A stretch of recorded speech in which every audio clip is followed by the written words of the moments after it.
High বন্ধুরা, তোমরা সবাই কেমন আছো? আশা করি তোমরা সবাই খুব ভালো আছো আর আমিও খুব ভালো আছি। তো চলো আজকে একটা নতুন ভিডিও শুরু করছি। সকাল সকাল আমি বেরিয়ে পড়েছি ফুল তুলতে। আর বাড়ি এসে একটা প্রতিবারের কাজ হয় যে সকাল সকাল ফুল তুলতে হয় পুজোর জন্য। আর দেখো আমি বেরিয়েছি আর আমার ফুল গাছ থেকে এত সুন্দর লাগে, পুরো গাছে পুরো ফুল ভর্তি, তো খুব সুন্দর লাগে দেখতে।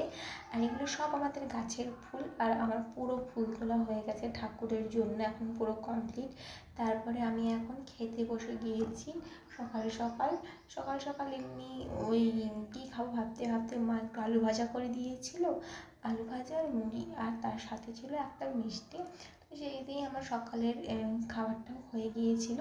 আর এই যে দেখো, এটা হলো আমাদের কাছে গোলাপ ফুল। তো এটা মা জন্মদিনে দিয়েছিল দিদিকে, সেটাই।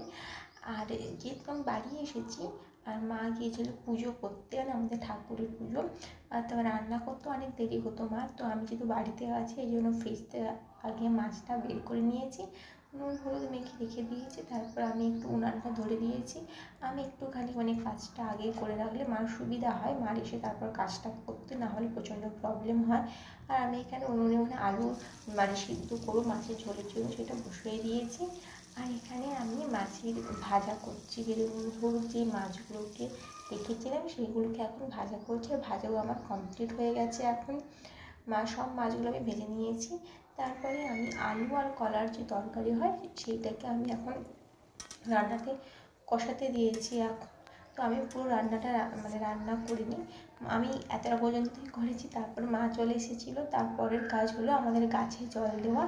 এটা হলো চাল ধোয়ার জল, এটা দিলে গাছে খুবই ভালো। তো একটা চাল ধোয়ার জল ছিল আর একটা এমনি জল ছিল।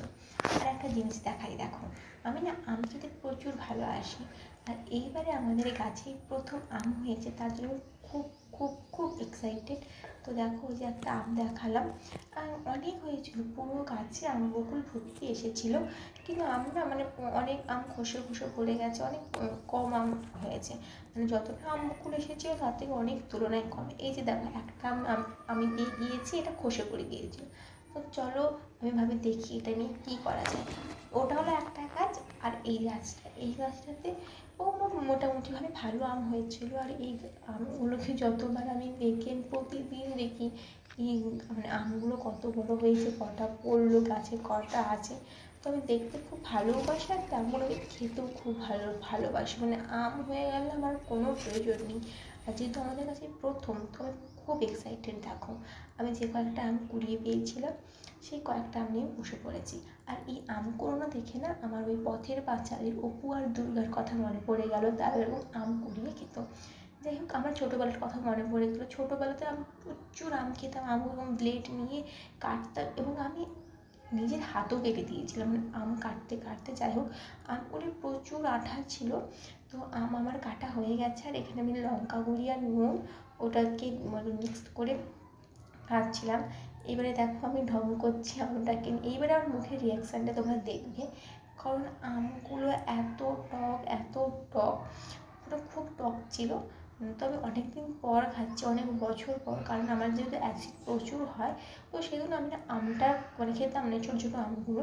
তো আমি অনেক বছর পর খাচ্ছি।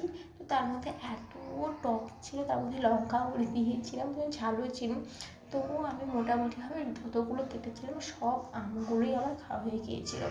তারপরে মা একটু ডাকলো যে চলে আয়, মাছের ঝোলটা তুই একটু করবি, আমি তাহলে অন্য একটা তরকারি রান্না করবো, যাতে খুব তাড়াতাড়ি হয়ে যায়। এই জন্য আমি মাছের মশলাটা কষিয়ে নিয়ে চলে গিয়েছিলাম। আর মা এদিকে ওই আলু আর কলার তরকারিটা করছিল মা একদিকে।